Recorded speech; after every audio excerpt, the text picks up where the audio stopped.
Good morning, everyone. I am Shivani and I am back with another video with another article. Welcome to Anant English 007. That is my handles and channel name. Do subscribe and share with your friends and family. And please watch the entire video so that you would understand the gist of this article and many other aspects. So let's begin.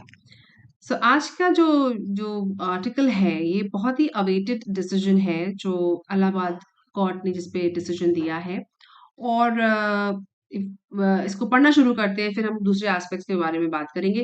तो उसका जो है title कह रहा है, जो heading कह रही है, 43 यूपी उत्तर प्रदेश के कॉप्स को, पुलिस को गेट मिला 7 ईयर आर आई 7 सालों का इम्प्रिजनमेंट। आर आई का फुल फॉर्म है रिग्रेस इम्प्रिजनमेंट ओवर किसके ऊपर, किसके ओवर का मतलब ऊपर, एनकाउंटर का मतलब होता है मुठभेड़, किलिंग्स मतलब हत्या के केसेस, हत्या में किलिंग मारे जाने पे ऑफ 10 सिख, ओके, सिख और सरदारों पे, राइट। एक पुराना केस है उसके ऊपर ये डिसीजन आया है।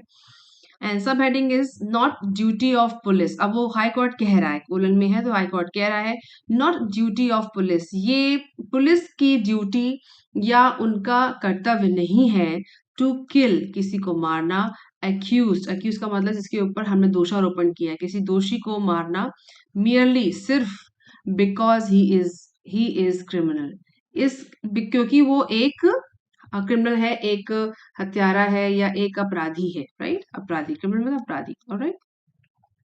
सो हमारे पास कुछ टर्म्स आ गए। पहला है एक्यूज का मतलब होता है दोषी, मियरली का मतलब होता है सिर्फ, और क्रिमिनल वी ऑल नो।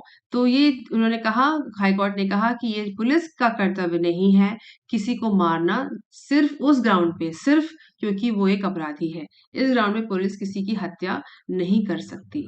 ये इसका बहुत बड़ा रिमार्क है, पंच लाइन है इस डिसीजन की। So now will start with the article. Lucknow से ये न्यूज है, टाइम्स न्यूज नेटवर्क की न्यूज है।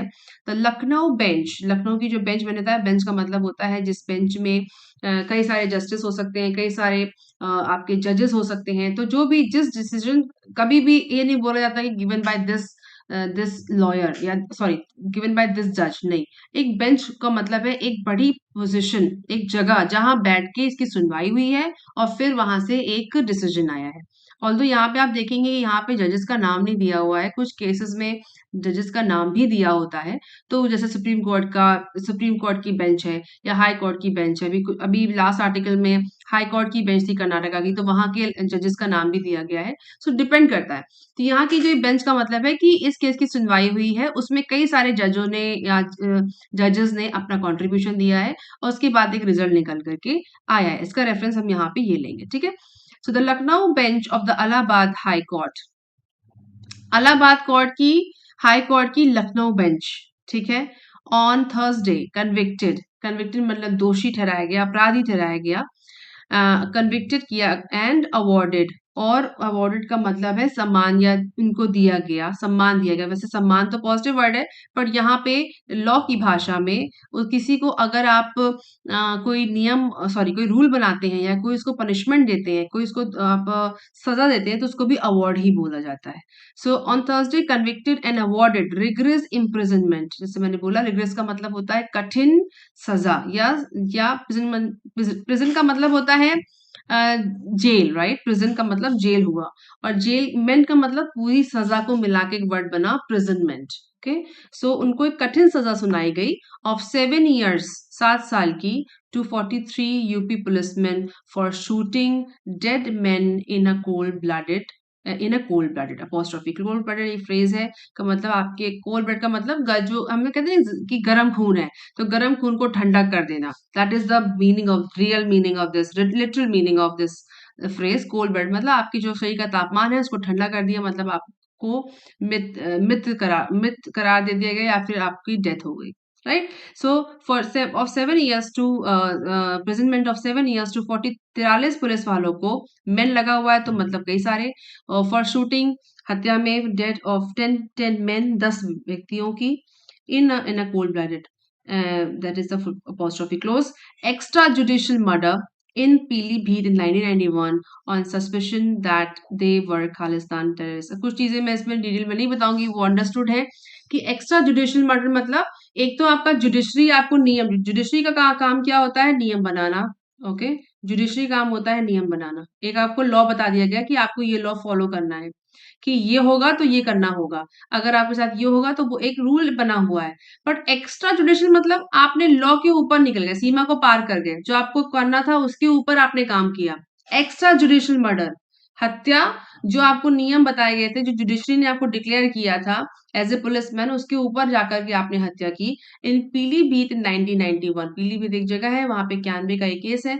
ऑन द सस्पेशन, इस सस्पेशन का मतलब संदेह पर, that they were Khalistani terrorist, की वो खालिस्तान के आतंकवादी हैं, right. So extra judicial murder इसको करार दिया गया है, extra judicial murder. Alright, so now it is not the duty of police, यहाँ थोड़ा मैं कलर चेंज कर लेती हूँ अपने पेन का। Okay, now it is not the duty of police, ये पहले इसकी सब हेडलाइन है कि ये ड्यूटी, ये पुलिस का कर्तव्य नहीं है, कि ये पुलिस ऑफिसर्स का कर्तव्य नहीं है टू किल एक्यूज, दोषियों को मेयरली इस बात पे उनकी हत्या कर दी जाए, किल एक्यूज मेयरली बिकॉज ही और शी, मतलब लड़का या लड़की कोई भी या हो सकते हैं, मर्द या औरत दोनों हो सकते हैं, is dreaded criminal. Another word हमारे पास आ गया, dreaded criminal. Okay, change the colour आ गया। ड्रेडेड का मतलब होता है, ड्रेडेड का मतलब होता है मतलब खूंखार या खतरनाक, खतरनाक क्रिमिनल है। हम किसी को इस ग्राउंड पे नहीं मार सकते कि वो एक खतरनाक क्रिमिनल है या अपराधी है। अनडाउटेडली, इसमें अनडाउटेडली का मतलब कोई संदेह नहीं है कि पुलिस हैव टू अरेस्ट, की पुलिस को अरेस्ट या उसको गिरफ्त में लेने का, दोषी को, the accused and put them up for trial. इसमें कोई डाउट नहीं है कि पुलिस को गिरफ्तार करने का और उनको ट्रायल, परीक्षण के लिए डालने का पूरा अधिकार है। वो सिर्फ दोषी को पकड़ सकते हैं, उसको ट्रायल पे डाल सकते हैं। द हाईकोर्ट सेड, हाईकोर्ट ने कहा, but give the cops some reprieve by setting aside a 2016 order of Lucknow CBI court that had convicted them of murder। उन्होंने बोला कि ये तो उनको अधिकार है कि वो पुलिस जाके दोषी को अरेस्ट कर सकती है, गिरफ्त में ले सकती है और उसको ट्रायल का मतलब परीक्षण पर डाल सकती है। द हाईकोर्ट से, हाईकोर्ट ने कहा, बट लेकिन give the cops some reprieve, लेकिन जो हमको जो कॉप्स हमारे पुलिस वाले हैं उनको रिप्रीव का मतलब दंड विराम, उनको एक तरीके का दंड विराम देना, बाय सेटिंग असाइड, किनारे करके 2016 का एक ऑर्डर है of Lucknow CBI court that had convicted them of murder. उन्होंने ये बात बोली कि इस, ये तो उनको अधिकार है, बट लेकिन हाईकोर्ट ने ये भी बोला, बट ये तो कॉप सम दंड विराम दिया उन्होंने, बाय सेटिंग असाइड 2016 का कोई ऑर्डर है, उसको रेफर कर रहे हैं, of the Lucknow CBI court का एक ऑर्डर है, दैट हैड कन्विक्टेड, जिन्होंने उनको मर्डर पे दोषी करार दिया था। तो वो केस की डिटेल यहाँ पे नहीं, सिर्फ रेफरेंस लिया है हाईकोर्ट ने कि पुलिस को ये अधिकार है और वो 2016 के ऑर्डर को दंड विराम दे रहे हैं, जो सीबीआई कोर्ट ने दिया था। लखनऊ सीबीआई कोर्ट ने इनको चार्ज किया था, कन्विक्ट मतलब दोषी ठहराया था मर्डर केस में। अब आगे की बात करते हैं। अब bench of justice Ramesh Singh, देखिए अब यहाँ पे नाम आ गया, मुझे लगा था कि नाम नहीं पर है, सॉरी। अब bench of justice Ramesh Sinha and justice Saroj Yadav held the 43 guilty. देखिए दो जजेस यहाँ पर हैं, ठीक है, तभी इसको एक बेंच करार दिया जाता है। और यूजुअली हाई कोर्ट में और सुप्रीम कोर्ट की बेंचेस के ही आप नाम सुनेंगे। A bench of Justice Ramesh Sinha and Justice Saroj Yadav held that 43 guilty under Section 304 culpable homicide not amounting to murder। ये जो है, ये जो लाइन है, ये लॉ की लाइन है, लॉ की भाषा है। इसमें उन्होंने कहा कि उन्होंने, इन दोनों जजेस ने उनको पकड़ा, हेल्ड मतलब हेल्ड पकड़ा 43 गिल्टी, दोषी या आरोपित दोषी, अंडर सेक्शन 304, इसकी जो इसका मीनिंग है, culpable homicide not amounting to murder. इसकी लाइन का मतलब है गैर इरादतन हत्या। ओके, कल्पेबल होमिसाइड का मतलब गैर इरादतन हत्या, हत्या की श्रेणी में नहीं आती। नॉट अमाउंटिंग टू मर्डर मतलब गैर इरादतन हत्या, हत्या की श्रेणी में नहीं आते, पर वो हत्या तो है ना। तो इसका मतलब है, लॉ की भाषा हमेशा घूमी हुई होती है, उसका मतलब समझना पड़ता है। सो सेक्शन 304 के हिसाब से गैर इरादतन हत्या, हत्या की श्रेणी में नहीं आती। वो डायरेक्ट मर्डर नहीं है, but it is kind of a murder of IPC, Indian penal code, which carries a less harsh punishment than murder, जो कि मर्डर की, हत्या में जो सजा मिलती है उससे कम, एक मतलब हार्श मतलब कठोर, उससे कम कठोर सजा के लिए सजा उनको विच कैरीज रखती है, लेके चलती है। कैरी का मतलब लेके चलना। जो आईपीसी की 304 की धारा है, जिसमें कल्पेबल होमोसाइड को काउंट करके चार्ज दिया जाता है, चार्ज लगाया जाता है और पनिशमेंट दिया जाता है, उसके हिसाब से वो कह रहे हैं कि जो क्योंकि गैर इरादतन हत्या है, इसलिए इसमें जो पनिशमेंट है वो थोड़ा सा कम कठोर है, और उससे इसलिए उनको मर्डर वाली सजा में जो मर्डर में जो सजा मिलती है वो उनको नहीं मिली है। इसका मतलब ये है। ठीक है। और वैसे भी ये आर्टिकल लिखा गया है, तो आर्टिकल में थोड़ा सा डिटेलिंग उस हिसाब से नहीं होती है। हम कोई कोर्ट का ऑर्डर डायरेक्ट नहीं पढ़ रहे हैं, हम एक न्यूज पढ़ रहे हैं, तो उसकी थोड़ी सी मीनिंग यहाँ वहाँ भी हो सकती है। तो नाउ फिर भी ये काफी क्लियर है जो उन्होंने कहना चाह रहे थे वो। ना डबल अपोस्ट्रोफी में लिखा है नो डाउट, इसमें कोई संदेह नहीं है। द अपीलेंस मतलब जिन्होंने जो अपील याचिका करता है, एक्सीडेड द पावर्स। अपील का मतलब अपील जो प्रोसिक्यूशन ने जो अपील की, प्रोसिक्यूशन मतलब जो अभियोगकर्ता जो पुलिस वालों की तरफ से प्रोसिक्यूशन था, उनकी बात हो रही है। No doubt the appellants exceeded the power, उन्होंने अपनी शक्ति को एक्सीड मतलब बहुत बढ़ा दिया था, एक नेक्स्ट लेवल ले गए थे, बढ़ा चढ़ा के, given to them by law, जो उनको जो लॉ के द्वारा शक्तियां दी गई हैं उसके आगे निकल गए वो। एंड दे कॉज्ड, और उन्होंने cause the death of disease, और जो दिवंगत हैं उनकी मृत्यु के कारण बने, कॉज्ड कारण बने मृत्यु के, डिसीज दिवंगत, बाय डूइंग एन एक्ट एक कृत्य के द्वारा, विच दे इन गुड फेथ, जिसमें वो एक अच्छी नियत, which by doing an act which they, उनको ऐसा लगा कि वो क्या कर रहे हैं। गुड फेथ का मतलब होता है एक अच्छी, गुड फेथ का मतलब नेक नियत के लिए उनको लगा कि ये नेक नियत का काम हो रहा है, पर ऐसा नहीं था। Believe to be lawful and necessary for the due discharge of their duty, और उनको लगा कि वो अच्छी नियत में काम कर रहे हैं, उनको ऐसा विश्वास, बिलीव मतलब माना उन्होंने, टू बी लॉफुल की वो न्याय संगत है, and necessary for the due discharge, और उनकी सर्विसेज जो डिस्चार्ज जो सर्विसेज दे रहे थे उस वक्त जो ड्यू थी, ड्यूटी ड्यू होती है ना कि जो आप पुलिस को ये करना चाहिए, तो due discharge of their duty, जो अपने अपने कर्तव्य का निर्वहन करते हुए जो वो कर रहे थे, उनको लगा ये जरूरी है करना, उन्होंने ऐसा माना, और उन्होंने यही माना कि वो नेक नियत से काम कर रहे हैं, तो ऐसा उन्होंने लिखा। और उन्होंने उन्होंने कहा इसमें कोई दो राय नहीं है कि उन्होंने अपनी शक्तियों से परे जाके ये काम किया, इसका मतलब ये है।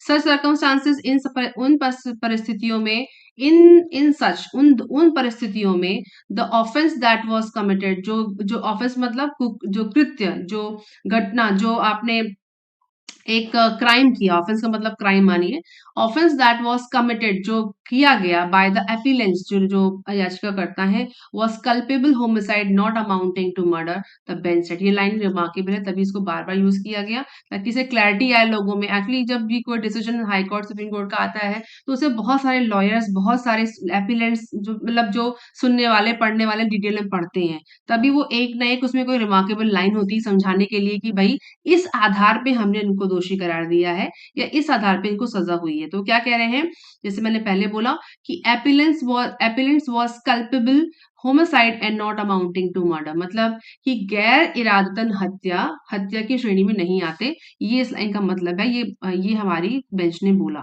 जो हमारी लखनऊ की बेंच है।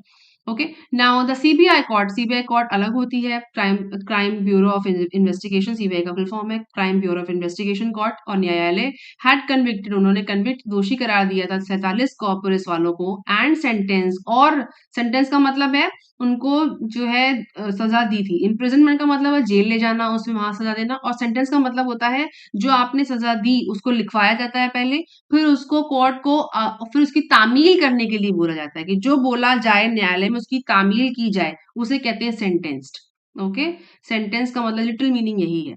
And sentence them to life imprisonment, और उनको आजीवन कारावास के लिए उनको सेंटेंस किया गया था, उनको चार्ज किया गया था, उनके लिए जजमेंट सुनाया गया था सीबीआई कोर्ट ने, तभी उन्होंने यहाँ रेफरेंस दिया है, सीबीआई कोर्ट को उन्होंने सेट असाइड किया क्योंकि सीबीआई कोर्ट ने उनको लाइफ इम्प्रिजनमेंट दिया था, और यहाँ हाई कोर्ट कोई और डिसीजन देने वाला है, तभी उन्होंने इसको यहाँ पहले इस पैराग्राफ में रेफर भी किया है। आप देखो, अगर जो मैं यहाँ पे आपसे कुछ समझाना चाह रही थी वो यहाँ पे रेफर किया है कि कौन सा वो डिसीजन है, वो ये वाला डिसीजन है जहाँ सीबीआई ने उनको लाइफ इम्प्रिजनमेंट दिया था, आजीवन कारावास दिया था। दे फाइल्ड अपील्स, ओके, उन्होंने अपील की थी, उन्होंने अपील फाइल की थी, याचिका दायर की थी, अगेंस्ट विरोध में देयर कन्विक्शन, अपने दोषी ठहराए जाने के विरोध में अपील दायर की थी। Four cops died in the interim, period. उन्होंने ये भी बोला कि इस घटना की इंटरिम मतलब अंतर्निहित, ओके, इस समय अंतर्निहित जो इस समय चल रहा था उसमें 4 पुलिस वालों की मृत्यु भी हो गई। ठीक है। The CBI had investigated, CBI ने जो जांचें की थी, द इन्वेस्टिगेट द केस के ऊपर on the orders of supreme court के ऑर्डर पर सीबीआई ने उस पर जांचें की थी। एंड सेड कहा था the motive behind the killings, मृत्यु के पीछे जो टारगेट था, जो मोटिव, जो एम था, जो उनका मुख्य कॉज ये कह सकते हैं या टारगेट गोल था उनका, इंटेंशन भी आप कह सकते हो, was to earn awards and recognition for killing. उनका सिर्फ एक टारगेट था कि हमको अवार्ड मिल जाए। अब देखिए अवार्ड दो तरह से यूज हुआ है। यहाँ अवार्ड का मतलब होता है सेंटेंस मिलना या कोई रूल लगाना या कोई पनिशमेंट देना, और यहाँ अवार्ड पॉजिटिव यूज हो रहा है। अवार्ड का मतलब कोई रिकॉग्निशन, पद मिल जाए आपको, आपको रिकॉग्निशन मिल जाए, सम्मान मिल जाए, राइट। तो उन्होंने कहा कि इन्होंने सिर्फ इसलिए किलिंग्स की थी क्योंकि उनको अवार्ड्स मिल जाए और उनको रिकॉग्निशन या फिर उनको कहना चाहिए संस्तुतियां मिल जाए या पदक मिल जाए या सम्मान मिल जाए, इसलिए उन्होंने इस तरह का कृत्य किया था, सीबीआई कोर्ट ने कहा। फॉर किलिंग टेररिस्ट रिकॉग्निशन, और ये किस लिए कि उन्होंने कहा कि ये टेररिस्ट हैं और टेररिस्ट को मारेंगे तो हमको सम्मान मिलेगा, हमको रिकॉग्निशन मिलेगा, इसलिए उन्होंने काम किया था। द केस डेट्स बैक, जो तारीख है, जो केस की डेट है वो ले जाती है पीछे टाइम में, बैक टू अ टाइम, वो उस समय हमको ले जाती है व्हेन द स्टेट्स, जब ये जो लाइन है ये कोर्ट ने नहीं कही है, ये इस केस जो आर्टिकल में लिखी हुई है। The case dates back to, हमको उस टाइम में वापस ले जाती है व्हेन द स्टेट्स, जो राज्य की तराई रीजन, तराई क्षेत्र जो है, तराई, जहां पर तराई एक ज्योग्राफिकल वर्ड है जहां पे पहाड़ों से जो पानी उतर के नीचे आता है, जब वो फ्लैट लैंड में एंटर करता है, पहाड़ों से नीचे आया और फ्लैट लैंड में एंटर करता है, तो वहां तराई और भाबर का एक क्षेत्र बनता है, तराई भाबर का, राइट। तो जो ज्योग्राफी पढ़ते हैं उनको पता होगा, तराई रीजन उसको कहते हैं।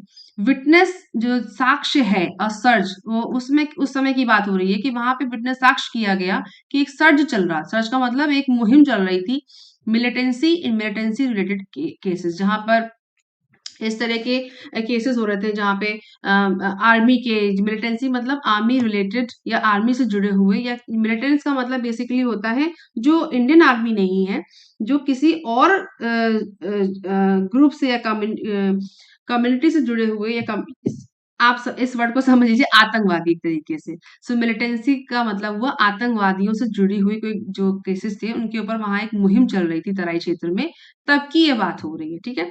और मिलिटेंस वर्ड बना है मिलिट्री से, लेकिन मिलिटेंस जो होते हैं वो आतंकवादी को इसलिए बोला जाता है क्योंकि उनकी खुद की तो कोई आर्मी है नहीं, वो किसी देश की तो आर्मी में जुड़े हुए नहीं है, उन्होंने खुद से अपनों में से ही कोई उनको रिकग्निशन नहीं मिला है कि तुम आर्मी हो, बट खुद से वो अपने लिए एक तरह का उन्होंने स्टेप ले रखा है लड़ने का, तो इसलिए उनको मिलिटेंस बोलते हैं।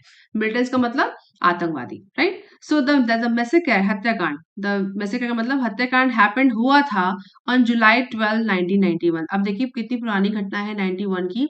When a police pose stopped a luxury bus, जब पुलिस ने धारणा बना के, कुछ सोच करके, पोज का मतलब होता है कुछ सोच करके, धारणा बना के रोका, स्टॉप्ड अ लग्जरी बस, एक बहुत ही बढ़िया लग्जरी बस थी, मतलब अच्छी स्थिति वाली, कैरिंग जो ले जा रही थी सिख पिलग्रिम्स, का मतलब होता है जो आपके पिलग्रिम्स का मतलब होता है यात्री, और जो धार्मिक स्थान में जाने वाले यात्री होते हैं उनको कहते हैं पिलग्रिम्स।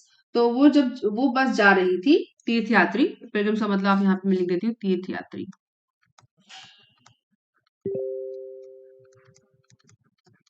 सो पिलग्रिम्स जो थे हमारे तीर्थयात्री थे, सिख तीर्थयात्री, वो जा रहे थे, उनमें से एंड सिंगल आउट, सिंगल मतलब उनको हटा लिया, अलग अलग कर लिया, 10 पैसेंजर्स को उनमें से अलग किया टू गेट ऑफ, और उनको उतार लिया।